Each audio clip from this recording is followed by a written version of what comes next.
dan berjaga-jaga. Dan firman Tuhan pada saat ini tentunya akan mengungkapkan lebih jauh, lebih luas, lebih dalam. Mari kita akan baca firman Tuhan. Firman Tuhan saya akan ambil dalam kitab Wahyu pasal yang kedua. Kitab yang terakhir yaitu kitab Wahyu pasal 2 ayat 12 sampai ayat yang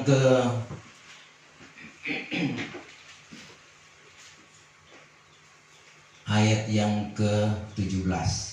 Firman Tuhan berbunyi sebagai berikut. Surat kepada sidang Jemaat Pergamus. Nasihat, jangan mengikut dunia. Itu dalam terjemahan lama. Ayat 12. Suratkanlah kepada malaikat sidang jemaat yang di Pergamus seperti yang demikian. Inilah sabda daripada Dia yang berpedang tajam bermata dua itu. Aku tahu di mana engkau diam, yaitu di tempat iblis bertahta. Engkau berpegang kepada namaku dan tiada menyangkal iman kepadaku. Walaupun di dalam masa Antipas saksiku yang setia itu, yang sudah dibunuh di hadapan kamu di tempat iblis diam. Tetapi aku ada sedikit perkara ke atasmu, yaitu ada padamu orang-orang yang berpegang kepada pengajaran Bileam, yang sudah mengajar Balak menjerat Bani Israel, sehingga mereka itu makan barang yang dipersembahkan kepada berhala dan lagi berzina. Begitu juga ada padamu orang-orang yang berpegang kepada pengajaran orang Nikolai, serupa itu juga. Sebab itu hendaklah bertobat, jikalau tidak, aku akan datang kepadamu dengan segeranya, lalu memerangi mereka itu dengan pedang yang di mulutku ini. Barang siapa yang bertelinga, hendaklah ia mendengar kata Roh kepada segala sidang jemaat. Maka kepada orang yang menang, kepadanya lah aku akan memberi mana yang tersembunyi itu, dan aku akan memberi kepadanya suatu batu putih, dan pada batu itu tersurat suatu nama baru yang tiada diketahui oleh seorang pun, melainkan oleh orang yang menerima dia. Terima kasih, silakan duduk. Saudara, kita sudah membaca di dalam Alkitab, kitab Wahyu, kitab yang terakhir dari Alkitab. Kitab Wahyu adalah berbicara tentang suatu rahasia yang akan terjadi di akhir zaman ini. Betapa pentingnya kitab Wahyu ini diungkapkan bagi saya dan saudara, karena kitab Wahyu ini berbicara pertunangan atau pernikahan antara gereja Tuhan dengan Tuhan Yesus Kristus.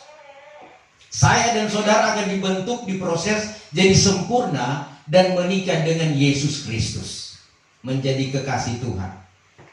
Dan saudara, sebelum pernikahan tentunya ada pertunangan. Ya, tidak mungkin orang tidak bertunangan kemudian langsung kawin. Ya, tetapi melewati pertunangan. Dan surat yang berbicara tentang pertunangan antara Tuhan dengan gereja Tuhan itu adalah kitab Sirulasar Soleman atau Kidung Agung.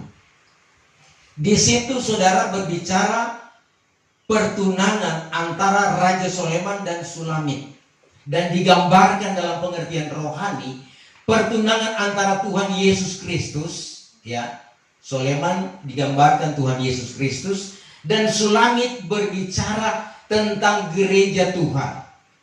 Kalau berbicara gereja Tuhan, itu bukan berbicara tentang merek, ya, bukan merek gereja segala bangsa, tetapi gereja adalah berbicara tentang pribadi kehidupan kita masing-masing.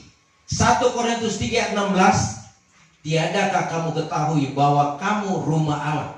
Kita ini rumah Allah, gereja yang sesungguhnya, eklesia Artinya dipanggil dari gelap masuk kepada terang yang ajaib. Sebab itu saudara, firman Tuhan datang bagi saya dan saudara agar supaya kehidupan kita boleh dibentuk, diproses oleh Tuhan. Kitab Wahyu itu diberikan oleh Tuhan Yesus Kristus kepada seorang rasul yang terutama, yaitu Rasul Yohanes. Rasul Yohanes dipercayakan oleh Tuhan karena dia amat kekasih. Sesuatu kepercayaan yang diberikan oleh pemberi kuasa, tentu orang kepercayaan. Amin. Kalau dia tidak percaya, tidak mungkin dia akan berikan. Kenapa dipercayakan kepada Rasul Yohanes, bukan kepada Rasul Petrus? Karena waktu itu Rasul Petrus sebagai ketua rasul. Tetapi pada masa itu rasul-rasul yang lain termasuk Petrus sudah meninggal. Dan tinggal satu-satunya Rasul Yohanes. Rasul Yohanes kalau kita melihat di dalam gambar-gambar, dia selalu bersandar di dada Yesus. Di mana Yesus berada, dia ada di sana. 3 rasul yang selalu bersama-sama dengan Tuhan Yesus. Petrus, Yohanes, dan Yahya. Di mana Yesus ada, bahkan di Taman Getsemani pun, tatkala Tuhan Yesus menghadapi pergumulan yang luar biasa, dia diperhadapkan dengan salib, mereka ada di sana. Meskipun dalam keadaan kelemahan, tatkala Yesus berdoa, mereka tertidur. Rasul Yohanes dipercayakan kitab ini. Sebab itu tatkala dipercayakan kitab ini, Rasul Yohanes menyatakan bahwa dia bukan enak-enak, tetapi melalui proses yang sulit. Dia sedang dalam pengejaran-pengejaran, dan dia ditangkap, dibuang di Pulau Patmos. Pulau Patmos itu pulau yang gersang, ya. Bukan kasih yang di pantai Belang sana, bukan di pantai Lumintang atau pantai apa sana, Buya, yang indah, tempat orang bersenang-senang, tetapi berbatu-batu dan tidak punya penduduk. Tandanya itu hukuman. Nah saudara sekalian, hukuman manusia apakah membuat dia mati? Tidak saudara. Dia dihukum, dibuang di tempat yang asing. Yohanes tetap hidup. Kenapa Yohanes tetap hidup? Karena dia milik Tuhan. Dia kekasihnya Tuhan. Dia sudah melakukan apa kata Tuhan. Dan orang yang melakukan kehendak Tuhan tetap dijaga, dipelihara, bahkan dalam tangan Tuhan. Kalau dalam tangan Tuhan tidak ada satupun yang dapat menjatuhkan. Tetapi kalau Tuhan menjatuhkan, tidak ada satupun tangan bisa mengangkat dia. Itu kuasa Tuhan, ya. Coba minta tolong dibaca Wahyu pasal 1 ayat 9 mulai. Wahyu 1 ayat 9. Aku ini Yahya, saudaramu dan tolanmu, di dalam kesusahan dan di dalam kerajaan dan di dalam sabar yang ada dalam Kristus Yesus. Aku telah ada di pulau yang bernama Patmos, dari sebab firman Allah dan kesaksian dari hal Yesus. Terus sampai ayat yang ke-17. Ayat 10. Pada hari Tuhan aku digerakkan oleh Roh. Pada hari Tuhan aku digerakkan oleh Roh. Dan kudengar dari belakangku suatu suara yang besar, Iya. seperti bunyi sangkakala. Katanya, barang apa engkau tampak, suratkanlah di dalam suatu kitab, lalu kirimkan kepada ketujuh sidang jemaat, yaitu ke Efesus, ke Smyrna, dan ke Pergamus, dan ke Tiatira, dan ke Sardis, dan ke Filadelfia, dan ke Laodikia.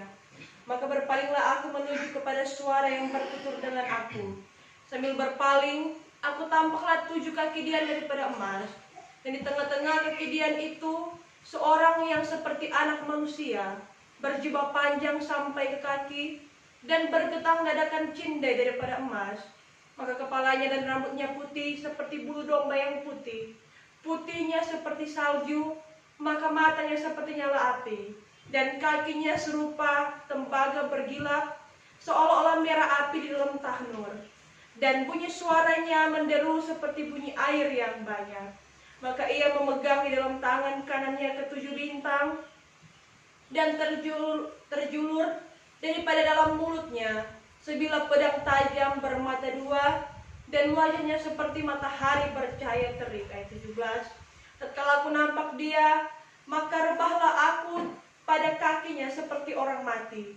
Maka diletakkannya tangan kanannya ke atasku sambil berkata, "Jangan takut, aku inilah yang awal dan yang akhir." Iya, saudara, ini pernyataan kesaksian daripada Rasul Yohanes. Ya.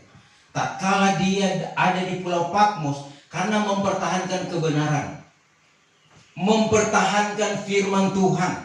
Dia tidak menyangkal apa kata Tuhan, sehingga dia dibuang di Pulau Patmos. Apakah kita sudah sama seperti Rasul Yohanes, saudara? Tidak menyangkal nama Tuhan di masa sulit sekalipun?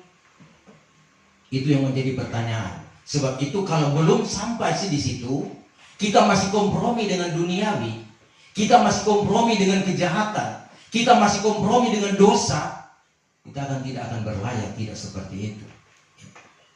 Memang godaan-godaan akan datang. Kita memang, saudara sekalian, menjadi sasaran iblis. Iblis berusaha untuk menjatuhkan kita. Tapi kita lanjut dulu, saudara. Ya.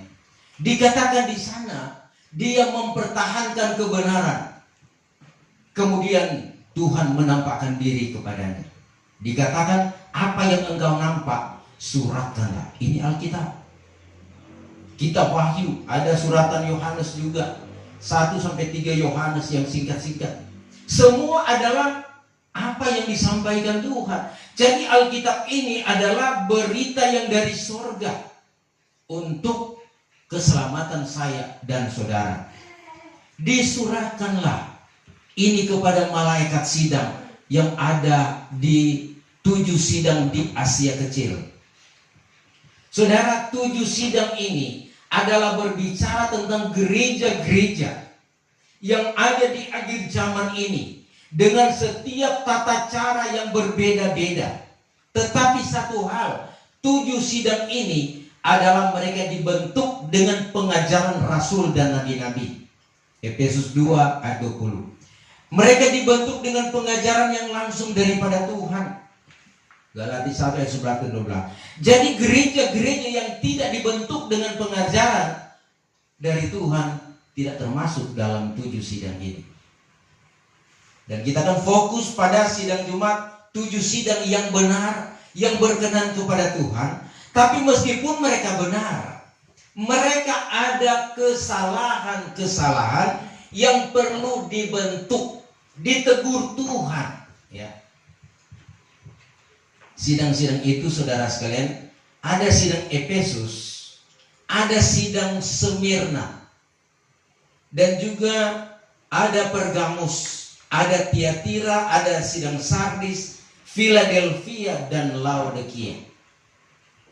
Di antara 7 sidang ini, rahasia firman Tuhan yang sempurna adalah jemaat Philadelphia. Dikatakan, meskipun kuasamu sedikit, tetapi engkau tidak menyangkal namaku, tidak menyangkal nama Tuhan. Tetapi jemaat-jemaat yang lain itu ada kesalahan-kesalahan yang Tuhan tegur.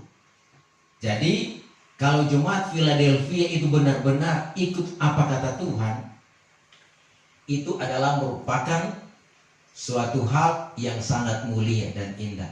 Jadi bukan jemaat yang ada di dunia ini yang mengatakan gereja segala bangsa jemaat Philadelphia mereka sama dengan 7 sidang, belum tentu. Karena itu diberikan oleh manusia. Kita pun pakai nama gereja Bethlehem, Bioy. Itu Bethlehem artinya rumah roti. Roti itulah firman. Dan apakah kita menikmati roti itu? Ini yang jadi pertanyaan. Sebab itu sidang Jumat Philadelphia ya dipegang Tuhan. Tetapi bukan juga Jumat lain Tuhan tidak pegang. Efesus itu berbicara iman yang terpuji, ya. Bahkan Rasul Paulus mengajar di sana bagaimana kuasa iblis akan berusaha menghancurkanmu. Nah, semua ini saudara lihat ada teguran-teguran Tuhan, ya. Nah, kita fokus saudara bahwa yang menampakkan diri adalah Tuhan Yesus Kristus sendiri, ya. Di tengah-tengah kaki dia itu seorang yang seperti anak manusia, berjubah panjang sampai ke kaki dan bergetang dadakan cindai daripada emas.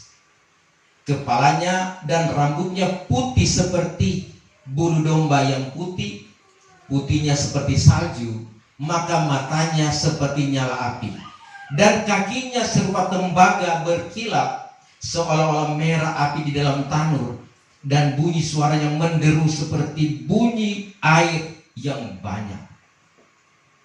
Kala Rasul Yohanes melihat itu, jatuhlah ia ke tanah. Kemudian tangan itu mengangkat dia. Tuhan katakan, jangan takut. Aku inilah yang awal dan yang akhir. Saudara, orang yang tetap berpegang pada pengajaran, tetap melakukan apa kata Tuhan. Tuhan katakan jangan takut menghadapi situasi. Banyak masalah, banyak pergumulan kita.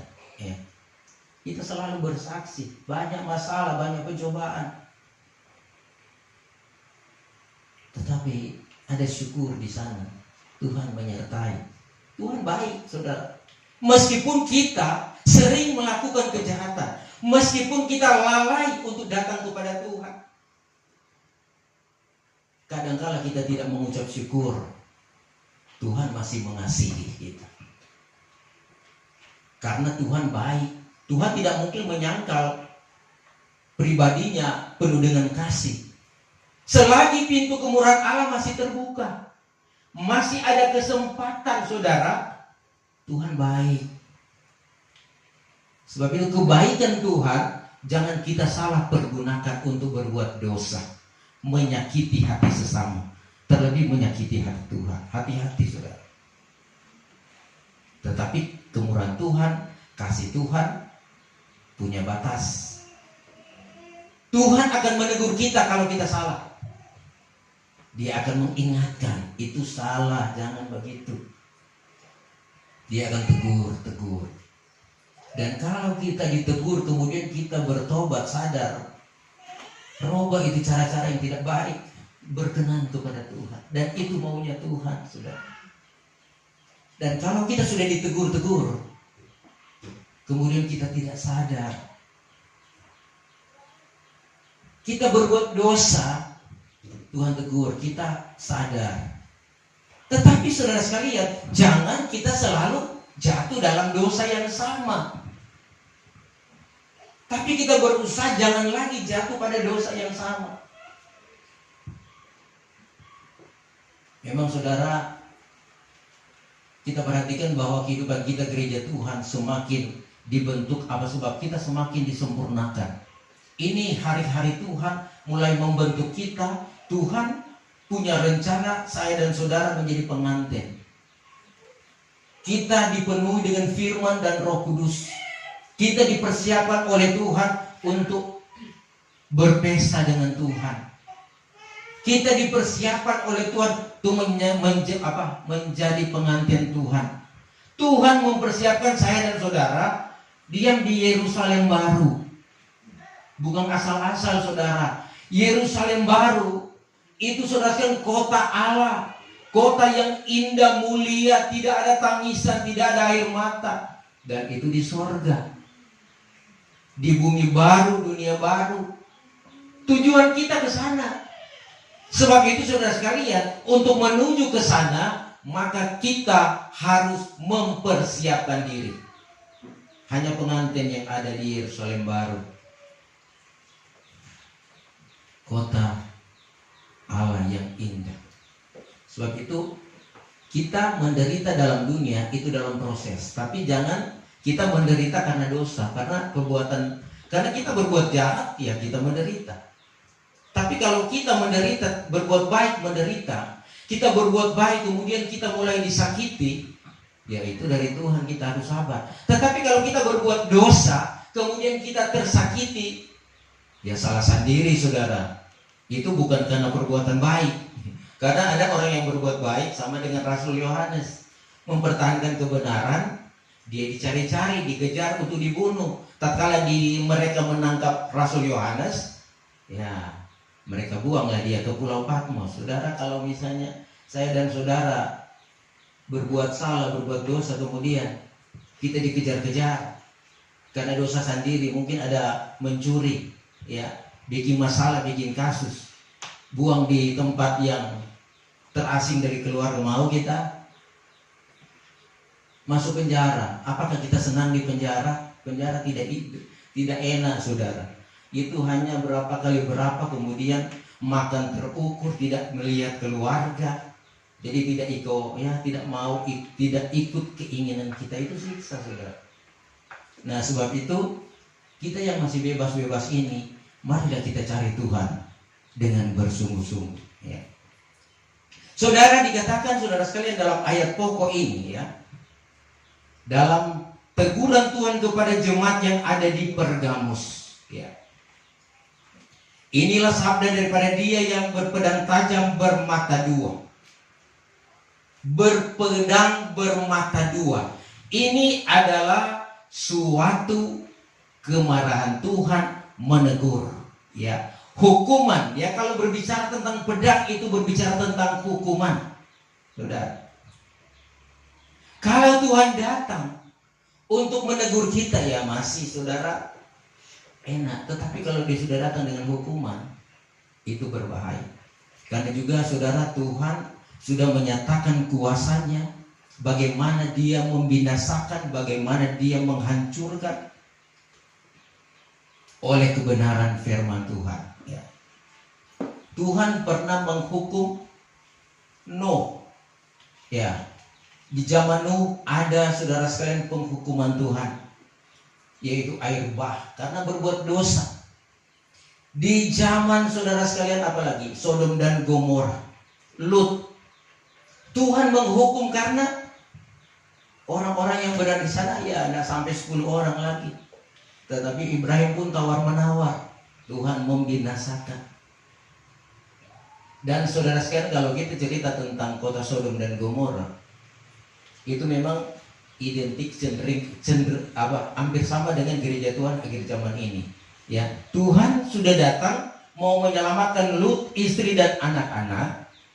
Bahkan Tuhan menarik, lari ke Soar, naik, karena Tuhan akan membinasakan kota Sodom dan Gomora. Tetapi mereka berlambat-lambatan. Malaikat menarik, karena waktu Tuhan tinggal sedikit lagi. Tatkala mereka mulai keluar dari kota Sodom dan Gomora, Tuhan katakan jangan balik belakang, jangan lihat ke belakang. Tetapi ada yang balik belakang. Siapa? Iya, istri Lut, Lut pebini, saudara. Malaikat sudah bilang, jangan ada satu yang menoleh ke belakang. Tetapi dilanggar juga DP istri, ya. Kenapa? Itu ada dasar. Seorang istri, dia penuh dengan kasih sayang. Bagaimana dia mengasihi anak-anaknya, bagaimana dia mengasihi keluarganya, bagaimana dia mengasihi saudara-saudaranya. Dia mengasihi desanya, kampungnya, tempat tinggalnya. Itu yang ada di pikiran istri Lot. Di pemandangan Tuhan mereka jahat, tetapi di pemandangan istrinya, ini orang Sodom baik-baik semua. Biar dorang jahat, tapi kita dorang punya hubungan bagus sekali. Nah itu yang ada di pikiran, sehingga istri bilang, biar ikut saja mereka mau. Ikut aki di dorang mau. Kira-kira begitu, ya. Kadang-kadang kan kita jadi begitu. Tatkala kita dipanggil Tuhan untuk melangkah di dalam Tuhan, masih ada godaan-godaan. ya, melihat situasi yang tidak berkenan kepada Tuhan, tidak sesuai dengan kehendak Tuhan, ya itu akan dulu dorang pemau, ya, saudara. Sama dengan istri Lot, saudara. Memang kita berusaha dipisahkan dari pengaruh dunia. Kita ini manusia terlalu cinta dunia, terlalu cinta apa yang ada di dunia. Kadang-kala kita tinggalkan Tuhan karena soal makan, minum, pakai, keinginan mata, keinginan tubuh, dan keangkuhan hidup. Itu dari dunia dan itu yang menjadi kesukaan manusia. Mari kita, saudara, menyelidiki hati kita. Jangan sampai Tuhan datang jemput kita tidak siap. Tuhan itu datang, saudara, kasih tahu. Entah siang, malam, pagi, sore. Memang Tuhan akan datang secara umum, tetapi Dia akan datang juga secara pribadi. Nah, sebab itu dalam perhimpunan kita kepada Tuhan, kita diajarkan firman Tuhan. Saudara, ajaran yang kita terima sama dengan 7 sidang itu, pelajaran langsung dari Tuhan. Tetapi kadang-kala, saudara, yang ada di hati kita so pandang enteng karena sudah sering ibadah, sudah dengar pengajaran, dengar suara Tuhan, lihat kemuliaan Tuhan. Karena sifat manusia kadang-kala, saudara, ya datang barang baru dia suka. Tetapi barang baru kalau sudah lama di genggaman, ya dia tinggalkan lagi, cari yang baru. Manusia tidak pernah puas, saudara. Nah, kalau dari Tuhan saja kita abaikan, apa hidup kita? Mau kemana hidup kita? Apa yang kita mau cari? Meskipun kadang-kala saya mau melayani Tuhan, tapi dalam pelaksanaan mana? Apakah cuma berdoa?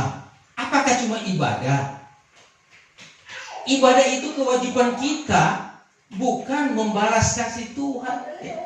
Doa kita, Tuhan, kami mau beribadah untuk membalas kebaikan Tuhan. Saudara, kebaikan Tuhan tidak dapat dibalas.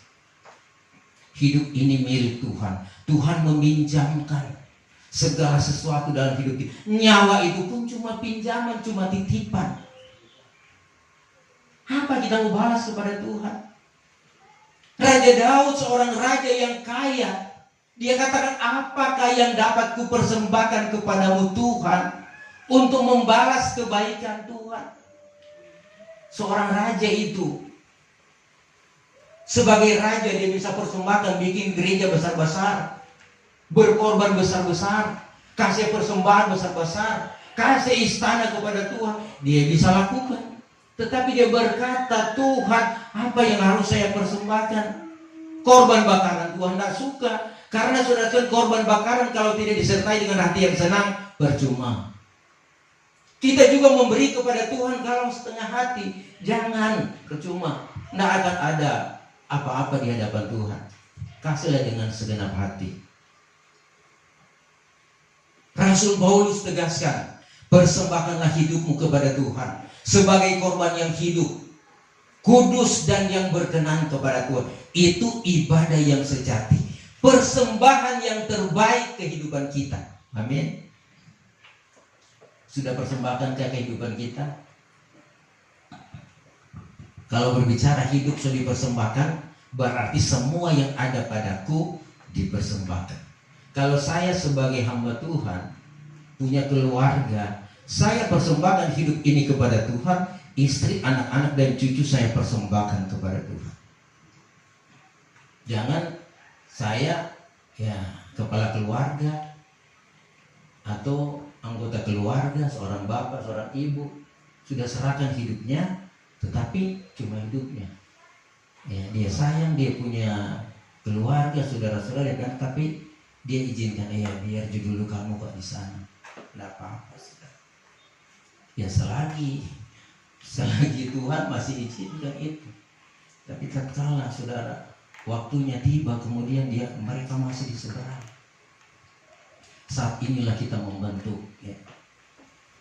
Kita dibentuk oleh Tuhan. Jadi bukan cuma mengajak anak-anak kita datang kepada Tuhan, tetapi bagaimana kita mengajak mereka beribadah, berdoa.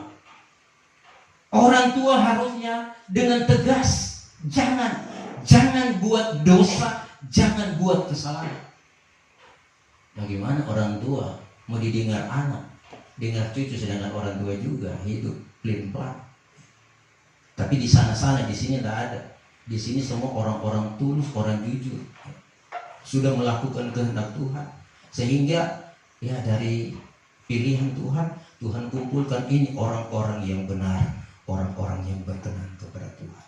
Sehingga meskipun sulit, kita tetap ada dalam Tuhan, karena Tuhan menjaga kita. Saudara, kalau bukan sekarang, kapan lagi? Kapan lagi, saudara? Jadi memang kita mengasihi keluarga, anak-anak, cucu-cucu, tapi jangan sampai mereka jatuh. Mereka sudah jatuh pun kita kecewa. Ya, kenapa hidup mereka begitu? Dunia sedang menawarkan. Adakah doa orang tua? Adakah tindakan orang tua? Kenapa hal-hal ini terjadi dalam keluarga? Ini keluarga sidang Jumat yang dipelihara oleh Tuhan. Memang firman Allah, saudara, menegur kita memang keras, saudara. Ya. Ini bukan firman Allah bukan dari gembala. Jadi jangan jemaat, apa gembala kan bilang-bilang begitu, selalu begitu juga. Saudara, ini Tuhan. Kalau saya berdiri di atas mimbar, itu saya punya otoritas Tuhan. Saya hamba yang tidak berguna. Saya hanya dipercayakan Tuhan menyampaikan apa kata Tuhan. Sama dengan Rasul Yohanes, tuliskanlah, dan sekarang sedang digenapi kita wahyu. Yang mendengar syukur, melakukan syukur, tapi yang tidak mendengar tidak melakukan, saudara akan terima dampaknya. Dan kita lihat, saudara sekalian, teguran Tuhan kepada jemaat Pergamus, ya. Aku tahu di mana engkau diam, yaitu di tempat iblis bertahta. Ya. Engkau berpegang kepada namaku dan tidak menyangkal iman kepadaku, walaupun dalam masa Antipas, saksiku yang setia itu, yang sudah dibunuh di hadapan kamu di tempat iblis diam. Tuhan tahu jemaat Pergamus tinggal atau mereka diam di tempat iblis bertahta. Wow, saudara. Saudara mau tinggal diam di tempat iblis bertahta? Kalau kita tinggal di lingkungan iblis, ya tentunya iblis itu akan melihat-lihat kelemahan kita, dia akan lihat. Karena kan Rasul Petrus katakan iblis itu seperti singa mengaum-ngaum. Jadi kalau Oli tinggal di tanpa iblis, dia semua melihat-lihat ke Oli. Iblis itu angka-angka kini, kadang-kala dia Oli apa itu, Pak? Ya. Tapi iblisnya tidak ada, Pak. Bapak Sony dan Ibu Selvi, iblisnya tidak ada di sana. Apalagi Pak Ibu Seni. Ya. Saudara, di mana iblis bertampak? Kita mau tanya. Saya mau tanya, iblis bertampak di mana? Afini. Ada yang bilang beredar-edar, ada yang bilang di mana-mana. Saudara, iblis itu penguasa yang ada di udara. Dia dipercayakan Tuhan menguasai bumi ini. Sebab itu jemaat Pergamus hampir sama dengan kita, saudara. Kita tinggal di mana iblis diam, iblis bertahta, iblis berkuasa. Jadi kalau kita tinggal di suatu lingkungan di mana iblis masih ke sana kemari untuk menggoda kita, mempengaruhi kita, menghancurkan kita, bagaimana cara kita? Jemaat Pergamus luar biasa. Tuhan lihat mereka tidak menyangkal nama Tuhan. Mereka punya iman. Meskipun tinggal dengan di sekitarnya tempat iblis, ada di tempat iblis, mereka tetap berpegang teguh pada pengajaran. Itu Tuhan lihat. Tuhan tahu perbuatan kita pun Tuhan tahu. Nah, saudara kasih Tuhan, iblis ada di tengah-tengah dunia ini. Tetapi satu hal yang terbaik bagi jemaat Pergamus, mereka tidak menyangkal nama Tuhan. Mereka tetap punya iman, keyakinan. Mereka tetap melakukan kehendak Tuhan. Luar biasa, saudara. Nah, apakah kita masih seperti ini. Meskipun ya iblis kadang-kala mengganggu kita, menghancurkan kita, menyakiti hati kita, membuat kita frustrasi, menderita. Apakah kita menyangkal Tuhan, saudara? Itu satu kebanggaan kalau Tuhan puji. Ini Tuhan puji jemaat Pergamus. Meskipun tinggal di iblis bertepi tampak, tapi tidak menyangkal nama Tuhan. Dan mereka Tuhan umpamakan seperti Antipas. Antipas itu adalah rasul Tuhan yang mempertahankan kebenaran firman Tuhan, dan mereka dibunuh. Dia dibunuh karena mempertahankan kebenaran. Tuhan umpamakan seperti itu, ya. Mereka rela mati untuk kebenaran. Tetapi ayat yang ke-14, ya. Ayat 14 dikatakan begini, ya. Tetapi aku ada sedikit perkara ke atasmu, yaitu ada padamu orang yang berpegang kepada pengajaran Bileam, yang sudah mengajar Balak menjerat Bani Israel, sehingga mereka itu makan barang yang dipersembahkan kepada berhala dan lagi berzina. Ya. Dari satu sisi Tuhan mengangkat puji jemaat Pergamus karena tidak menyangkal nama Tuhan di tengah-tengah ya pengaruh kuasa kegelapan, kuasa iblis. Tetapi Tuhan katakan, aku ada satu masalah, ada satu perkara kepadamu. Ya. Kalau di dalam terjemahan baru dikatakan, tetapi aku mempunyai keberatan terhadap engkau. Keberatan terhadap engkau. Di antaramu ada beberapa orang yang menganut ajaran Bileam, yang memberi nasihat kepada Balak untuk menyesatkan orang Israel, supaya mereka makan persembahan berhala dan berbuat zina. Ada kepada jemaat yang ada di Pergamus, masih berpegang pada pengajaran Bileam, masih ada kompromi dengan kehidupan daripada dunia ini, masih ada penyembahan berhala. Tuhan tidak suka, ya. Jangan sampai ada ilah lain, ada lain dalam kehidupan kita, kemudian hidup dalam persinaran. Berhala, saudara, inilah yang menghambat kita untuk mendapatkan pertolongan Tuhan. Orang-orang Israel menyembah berhala itu dibunuh oleh Tuhan. Sebab itu Tuhan katakan, jangan ada Allah lain di hadapanku. Berhala, saudara, kita memang berpikir adalah berbicara tentang ilah lain. Kita menyembah sesuatu di luar Allah Tuhan Yesus Kristus. Itu dikatakan firman Tuhan ilah lain. Namun berhala-berhala yang muncul, yang mempengaruhi kehidupan saya dan saudara, bukan lagi saudara sekalian ilah-ilah lain, tetapi sudah berbentuk, yaitu apa yang ada di dunia ini yang menjadi kesukaan kita, menjadi prioritas dalam hidup kita, yang utama menjadi keinginan kita, itu adalah ilah. Ya. Apa itu, saudara? Kadangkala kita mau datang kepada Tuhan, kita dihalangi. Siapa yang menghalangi itu? Kadangkala berkat, kadangkala harta. Tatkala kita diberkati, maka hari ibadah kita masih menikmati berkat itu. Sebab itu ada dalam kitab Injil Lukas dikatakan, orang berdalih-dalih datang kepada Tuhan. Tuhan katakan, ikutlah aku. Ada yang berkata, Tuhan, aku baru beli lembu 5 pasang. Aku baru beli rumah baru. Aku baru kawin. Ini ilah-ilah, sudah. Ya. Hal-hal yang utama yang kita prioritaskan daripada kita cari Tuhan. Ini yang sering terjadi dalam hidup kita.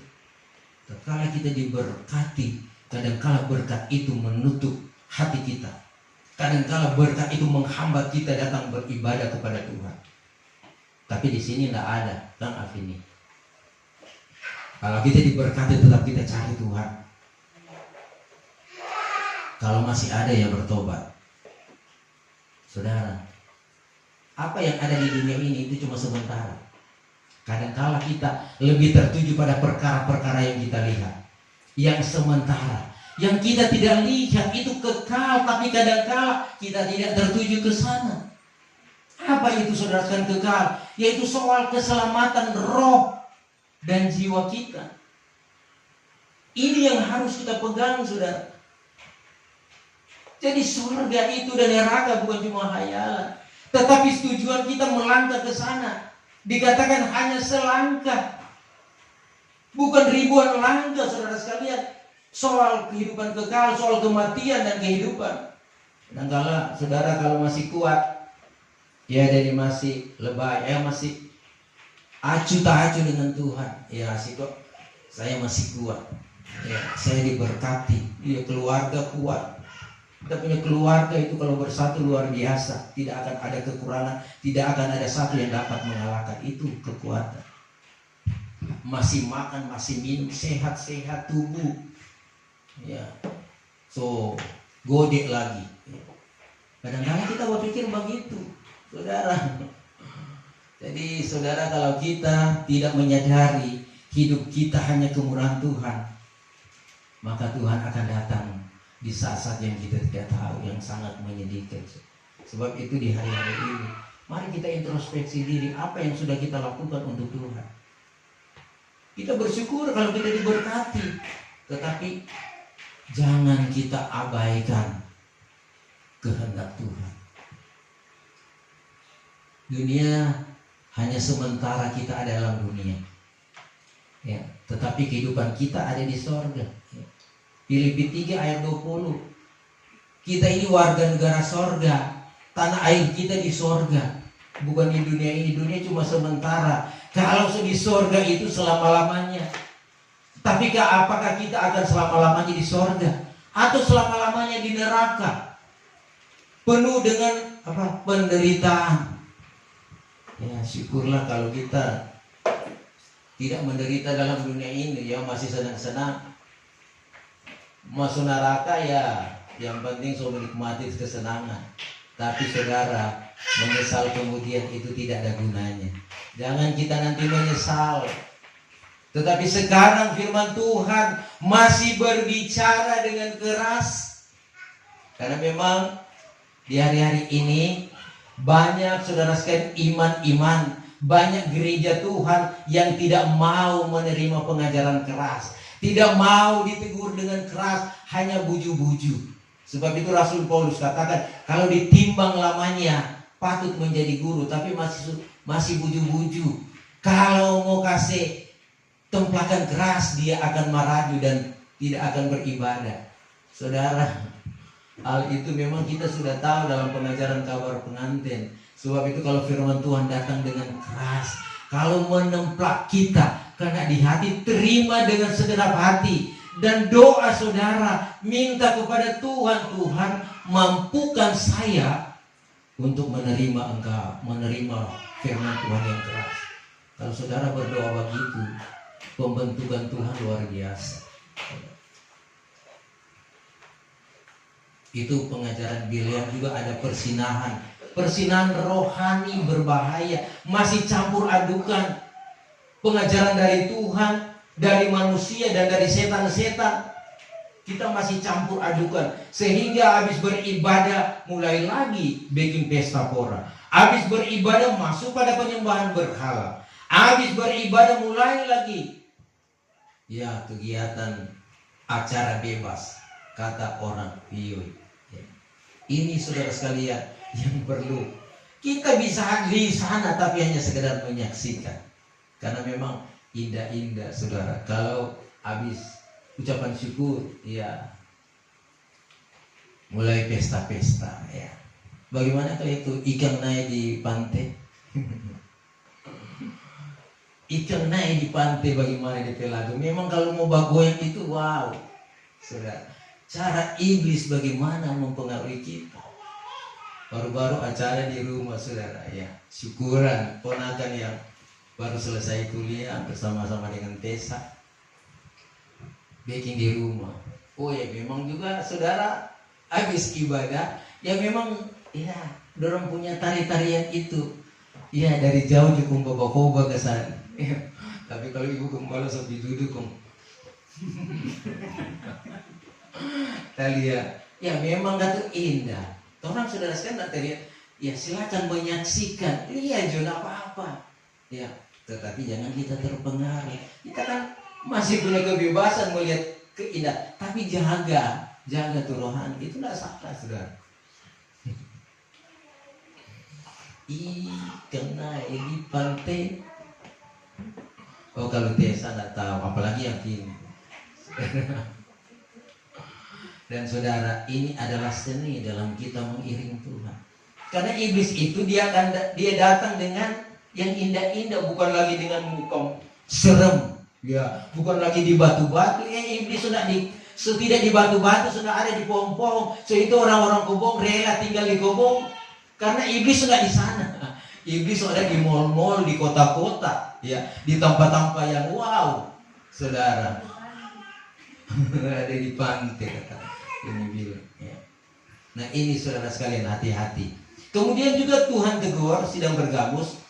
Begitu juga ada padamu orang yang berpegang pada pengajaran Nikolai. Nikolai, saudara, ya.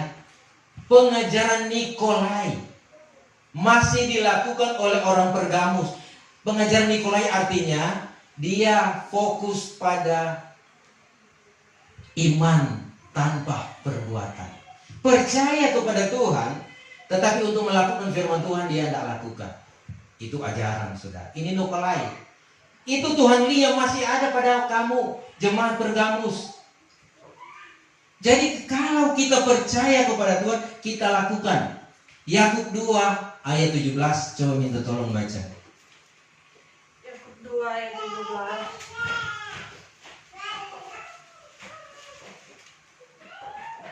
Demikianlah juga iman, jikalau tiada disertai perbuatan, matilah ia sendiri. Saudara, iman tanpa disertai perbuatan mati.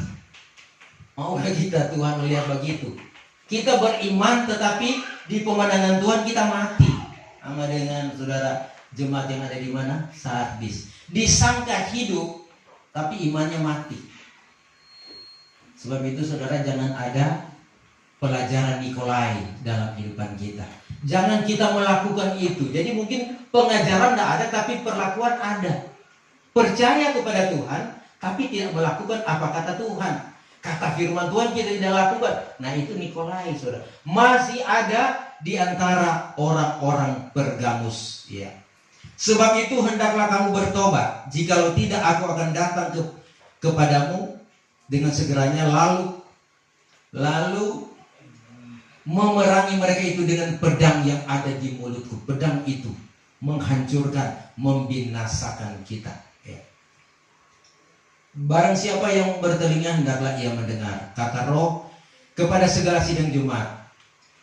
Maka kepada orang yang menang, kepadanya lah aku akan memberi mana yang tersembunyi itu, dan aku akan memberi kepadanya suatu batu putih, dan pada batu itu tersurat suatu nama baru yang tiada diketahui oleh seorang pun melainkan oleh orang yang menerima dia. Orang yang menang akan saudara sekalian diberikan mana. Apa itu mana? Itu firman Tuhan. Firman yang tersembunyi itu akan diberikan kepada orang yang menang. Artinya saudara, orang yang menang bisa melewati berbagai pergumulan, setia sampai pada langkah yang terakhir. Kemudian ada diberikan batu putih. Apa itu batu putih?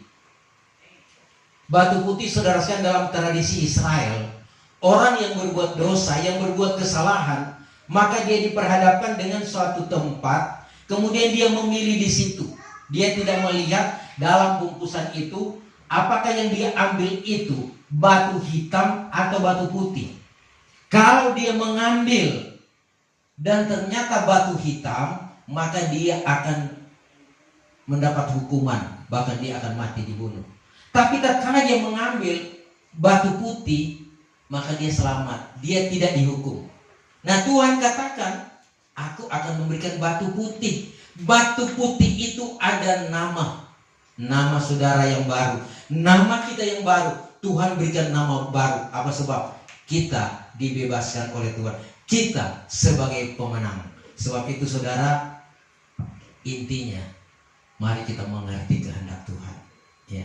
saya sangat mengasihi sidang jemaat, selalu mendoakan setiap hari agar supaya jemaat juga diberkati, sehat-sehat dan tetap setia, dan apapun yang direncanakan dikabulkan oleh Tuhan.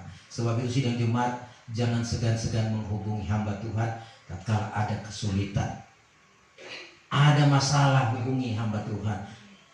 Ada sukacita, hubungi hamba Tuhan. Kita ibadah, ya. Jadi untuk bersyukur itu jangan kita membatasi. Ya kadangkala ya kalau waktu Iko hari jadi gabung dia Pak Gembala. Tapi bilang masa mau bersyukur kok mau gabung. Oh, Tuhan mau berkati jo satu kali, Tuhan kan berkati satu-satu. Sebab itu kalau ibadah mengucap syukur, apa sih yang rasa berat buat orang? Ya, taruh ini hari satu di hari jadi, besok hari jadi, syukuran ini hari, besok kalau baku ikut. Saudara, dalam kita mengucap syukur, menghormati Tuhan.